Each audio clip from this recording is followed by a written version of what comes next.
furent les banquiers du groupe Rockefeller. Cela dit, la fortune des Rockefeller remonte à 1870 seulement. Et ils la doivent à la banque de Rothschild, qui finança l'émergence de l'empire de la Standard Oil, grâce aux fonds alloués par les Rothschild à la fin du 19e siècle jusqu'au début du 20e siècle. John Davison Rockefeller fut l'un des hommes les plus riches et les plus puissants du monde. En 1913, John Davison Rockefeller fonde alors l'Institut Rockefeller pour les recherches médicales et la Fondation Rockefeller destinée à promouvoir le progrès scientifique dans tous les pays du monde. Dès 1918, Rockefeller est impliqué dans l'épidémie dite grippe espagnole. Dans son ouvrage sur l'influenza, John M. Barry démontre qu'entre la fin du 19e siècle et le début, bien sûr, du 20e siècle, la médecine américaine connut une révolution sans précédent. Il décrit le portrait de grands médecins et scientifiques ayant contribué à édifier de grandes institutions telles que la Harvard Medical School, Johns Hopkins ou Rockefeller Institute for Medical Research. Et ensuite, Barry analyse le démarrage puis le développement de l'épidémie de la grippe aux États-Unis. Et, surprise, dès les premières conséquences de la campagne massive de vaccination, les professionnels de la santé et des décideurs politiques sont totalement dépassés par l'ampleur de la situation. C'est précisément à cette époque que les laboratoires Rockefeller s'impliquent dans la campagne de vaccination de 1918. Que des liens s'établissent entre J.D. Rockefeller et, bien sûr, le médecin Donald Baxter. Ce dernier est responsable du bureau de la tuberculose de la Croix-Rouge américaine en France. Et durant la Première Guerre mondiale, Donald Baxter sera envoyé en Chine par la Fondation Rockefeller pour superviser les travaux de construction de l'école de médecine de l'Université de Pékin. À son retour aux États-Unis, Donald Baxter va breveter la première méthode pour produire en masse des pochettes pour perfusion par voie intraveineuse de liquide stérile. Puis en 1931, il fonde la Donald Baxter Incorporated pour la fabrication et la commercialisation de ces pochettes, rapidement appelées Baxter. Par la suite, la firme Baxter sera impliquée dans plusieurs scandales sanitaires. Ces relations entre le tross Rockefeller et la firme pharmaceutique Baxter permettent de lier les commanditaires supposés d'une solution de haut niveau à une entreprise industrielle transnationale susceptible de se réaliser dans le monde entier par ses activités dans le domaine de la vaccination et des techniques de manipulation, sélection, modification, multiplication, conservation, etc. des germes de maladies.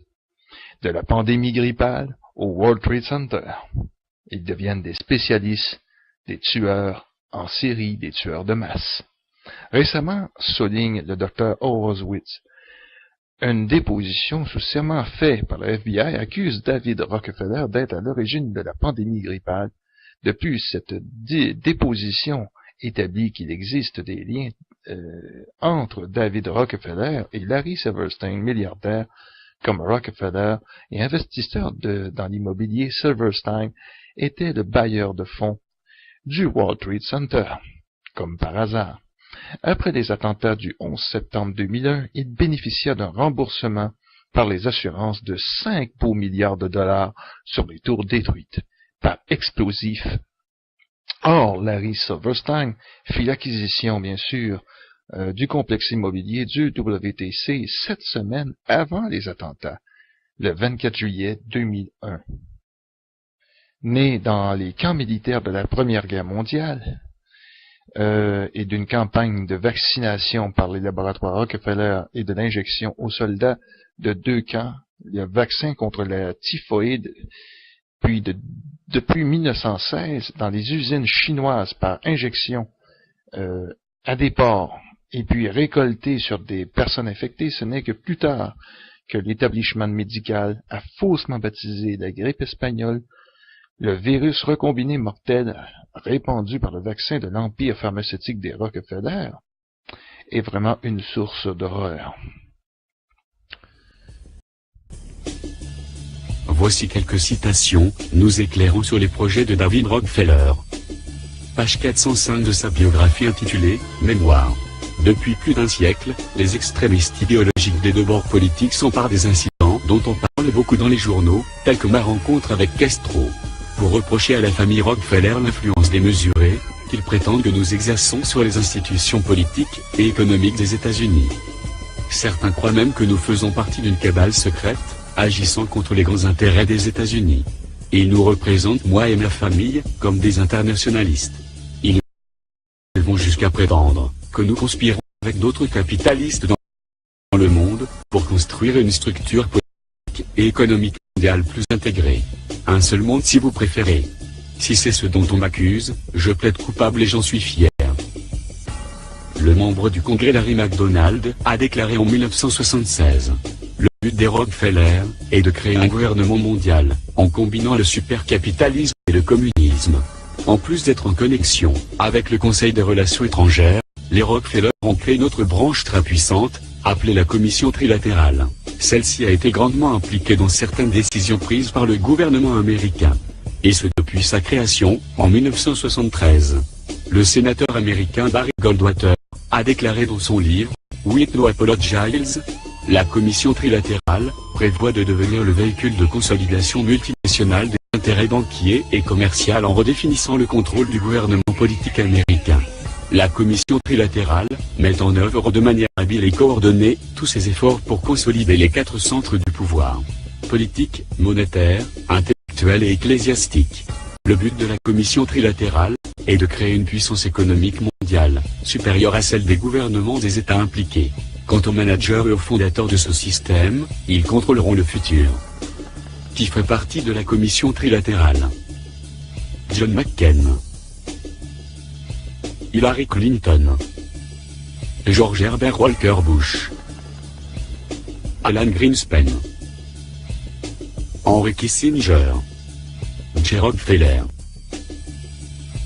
Fred Thompson, Paul Volcker, Zbigniew Brzezinski, et Dick Cheney, qui est aussi le directeur du Conseil des Relations étrangères.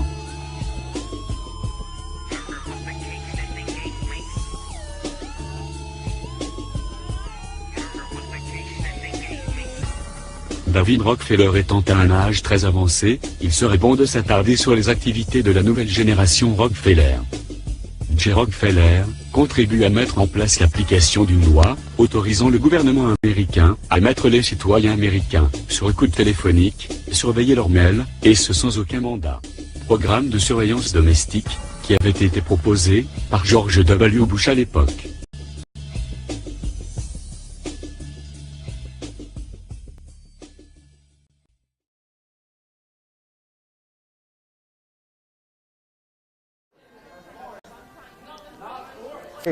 Hello les amis, c'est Sean de SGT Report. Je me suis éloigné de la pièce de l'hôtel où nous sommes. Je suis assis dans un bar à notre hôtel, à Orlando, où j'ai emmené ma famille pour quelques jours de vacances. On prend peu de vacances en fait. Avec les enfants, on a dû partir en tout 3 fois en vacances ces 8 dernières années. Je voulais juste partager avec vous mes pensées sur la mort de David Rockefeller aujourd'hui, car je pense que c'est monumental. Vous savez, l'année de sélection de Trump, l'année de la révélation de l'État profond en situation de guerre interne, et David Rockefeller est le parfait exemple de l'État profond pour moi. Cet homme qui a fondé l'AMA, j'ai eu 2 enfants qui ont des problèmes suite à leur vaccin, j'en ai 4 en tout.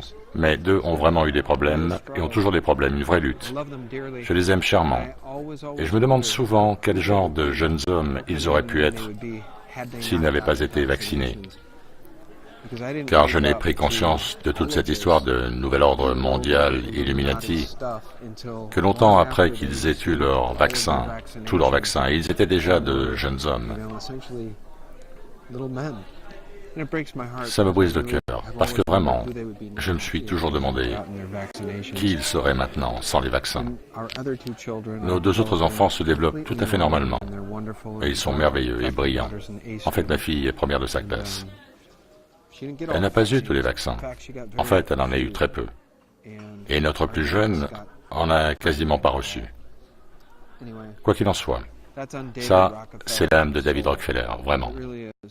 Le programme de vaccination, le programme d'eugénisme, le programme de dépopulation du nouvel ordre mondial. David Rockefeller est l'homme derrière le Council of Foreign Relations.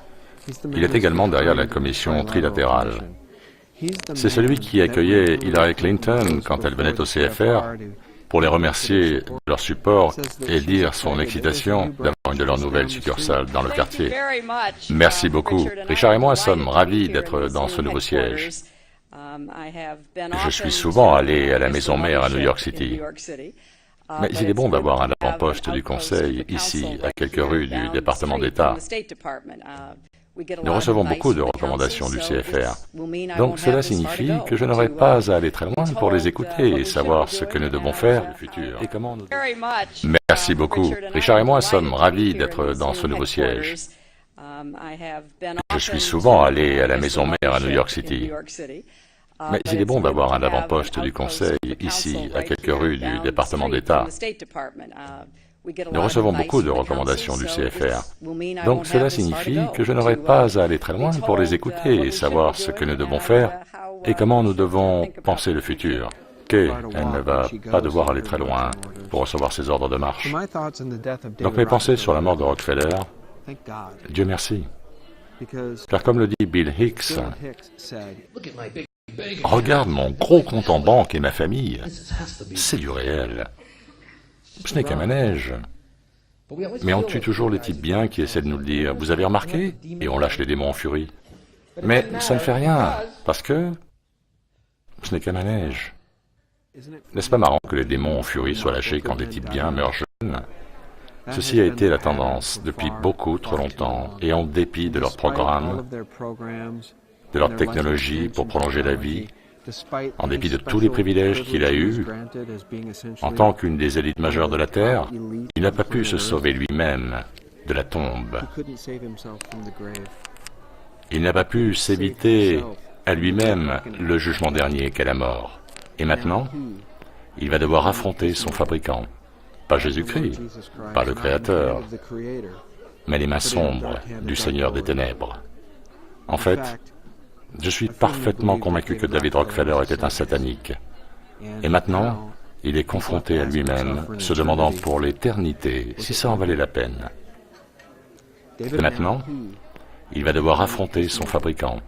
Pas Jésus-Christ, pas le Créateur, mais les mains sombres du Seigneur des Ténèbres. Je suis parfaitement convaincu que David Rockefeller était un satanique. Et maintenant, il est confronté à lui-même, se demandant pour l'éternité si ça en valait la peine. David Rockefeller est mort, et il n'y a absolument rien que ces milliards, en fait probablement des trilliards, en tant qu'un des fondateurs de la Réserve fédérale US, peuvent faire pour le sauver ou sauver son âme. Je prie pour de meilleurs jours pour l'humanité. Peut-être ce jour est-il un signe fait aux élites, trompées par la promesse luciférienne de pouvoir. Mais leur pouvoir est aussi solide et réel que du sable dans vos mains. Le seul pouvoir au-delà de ce monde, au-delà de la tombe, est l'amour du Christ, votre Sauveur. Et je sais que beaucoup de gens mettront un pouce baissé pour ça. Mais vous savez quoi? Nous savons ce que croyait Rockefeller. Et nous savons où il se trouve maintenant. Merci de m'avoir écouté. Tout le système est conçu pour couvrir les atrocités dès que celles-ci apparaissent.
Furent les banquiers du groupe Rockefeller.